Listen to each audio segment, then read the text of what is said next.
Assalamualaikum warahmatullahi wabarakatuh. Selamat malam, kita berjumpa lagi di channel Gria Sehat Ashifa. Malam ini kita akan berbincang tentang seputar kesehatan bersama owner dan praktisi dari Bekam dan Herbalis, yaitu Bapak Tajul Arifin. Selamat malam Pak, sehat? Selamat malam, Alhamdulillah. sehat. Iya, tadi saya juga sempat melihat-lihat materi dan mencoba searching, ternyata banyak sekali dari teman-teman kita yang mencari informasi kaitannya masalah lambung. Apa sih lambung itu, Pak?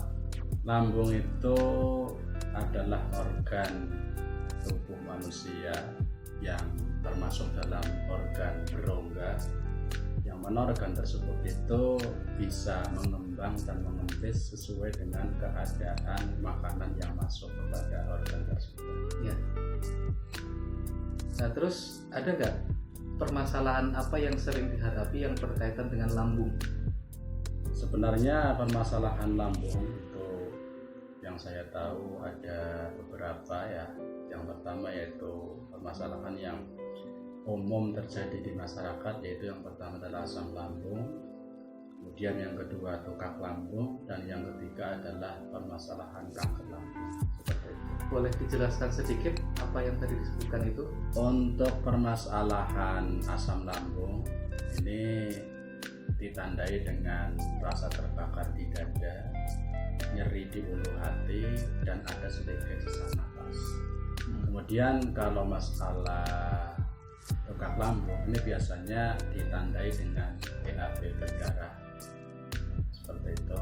Sedangkan kanker lambung berarti seperti pada kanker yang seperti biasanya, cuma ini terjadi pada daerah lambung. Terus tadi ada sempat yang bertanya itu biasanya di permasalahan lambung itu penanganannya itu lama. Ada nggak sih penanganan atau tips itu supaya pas kita terkena penyakit lambung itu cepat teratasi dan cepat sembuh? Ya, memang untuk permasalahan lambung memang seperti itu ya Pak. Jadi di dalam permasalahan lambung ini proses penyembuhannya cukup lama, karena memang di dalam permasalahan lambung ini adalah inti permasalahannya adalah luka pada dinding lambung. Yeah. Oleh karena itu ketika kita merawat ataupun mengobati permasalahan lambung, khususnya seperti asam lambung, ini yang harus kita atasi selain mengobati penyakit tersebut adalah luka di dinding lambung. Oh gitu ya? Iya, seperti itu. Makanya untuk menyembuhkan luka di dinding lambung ini ada beberapa tips dari saya. Yang pertama adalah hindari stres. Yes. Karena apa? Karena antara pikiran dengan lambung ini saling bersinergi. Oh gitu ya Pak? Itu Artinya, kenapa alasannya?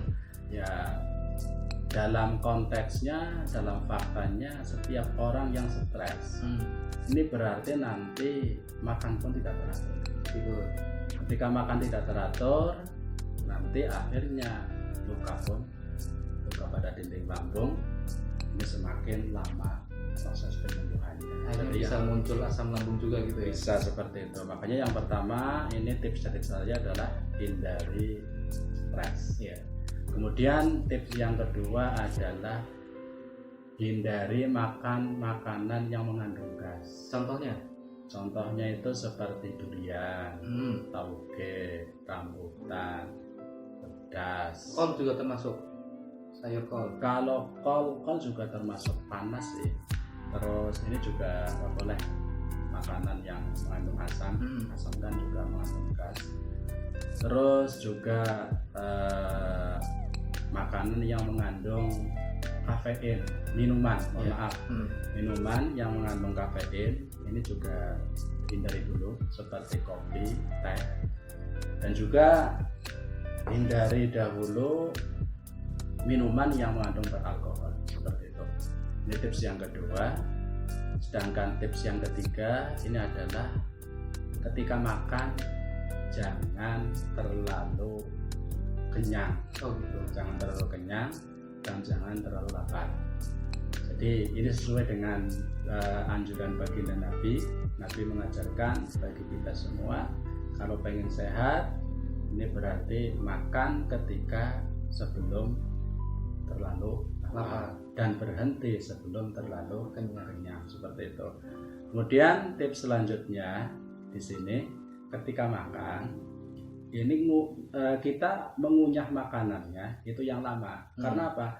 Ketika makanan dikunyah semakin lama, maka makanan semakin lembut, sehingga ketika makanan masuk ke dalam lambung, nanti kinerja organ lambung pun tidak terlalu berat, ringan ya. tidak terlalu ringan, sehingga akhirnya nanti luka yang ada pada dinding lambung ini juga cepat Ya. teratasi. Dan tadi bilang katanya jangan minum minuman yang mengandung kafein.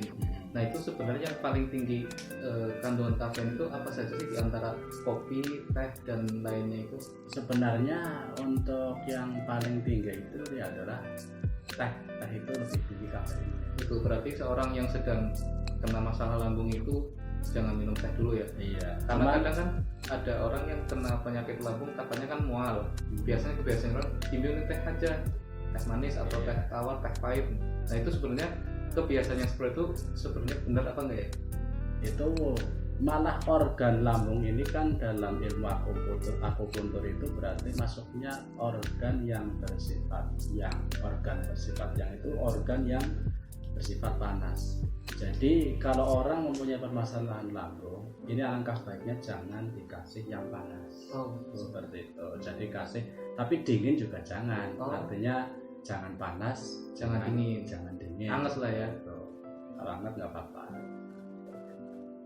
Jadi itulah beberapa tips dari saya supaya luka di dalam dinding lambung cepat teratasi, sehingga proses penyembuhan pun cepat tercapai.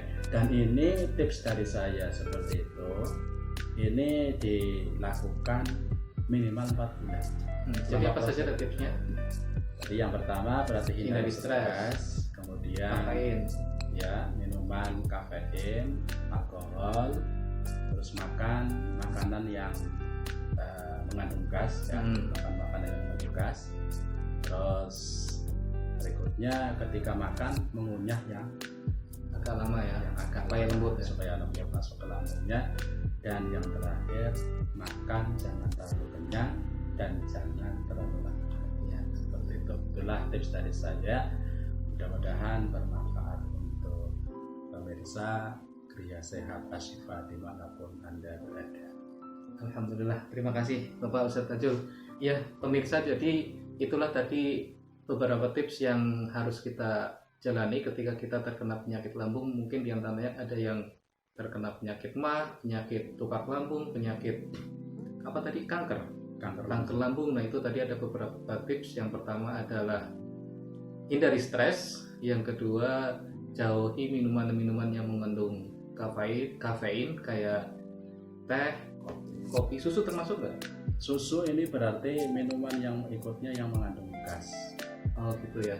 Ya terus termasuk yang ketiga itu hindari minuman atau makanan yang mengandung gas. Terus yang terakhir adalah jangan makan terlalu kenyang atau merasakan lambung itu terlalu lapar. Jadi ada yang bilang juga kalau orang yang terkena lambung makannya sedikit-sedikit tapi sering. Benar gitu ya berarti? Iya. Kalau masalah susu nanti kalau misalkan ada seorang penderita masalah lambung ini sudah ketergantungan dengan susu misalkan ya, iya. Berarti susu kan ini mengandung gas, jadi nanti kita imbangkan dengan herbal yang mengandung pendingin. Jadi seperti kunyit, ini kunyit kan mengandung mengandung zat pendingin untuk lambung.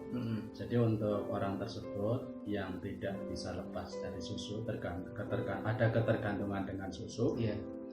Bisa dikonsumsi susu tersebut dengan catatan nanti dicampur dengan kunyit Susunya itu, iya, supaya menjadi penawar ya. iya seperti itu. Oke, baik pemirsa Kriya Sehat Ashifa, itulah beberapa tips yang sudah kita kaji. Semoga bermanfaat untuk Anda yang sedang mencari informasi dan sedang menderita penyakit lambung, dan semoga semua penyakit segera sembuh.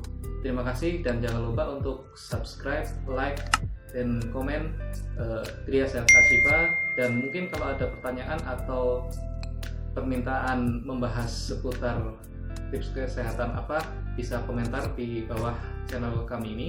Terima kasih. Assalamualaikum warahmatullahi wabarakatuh.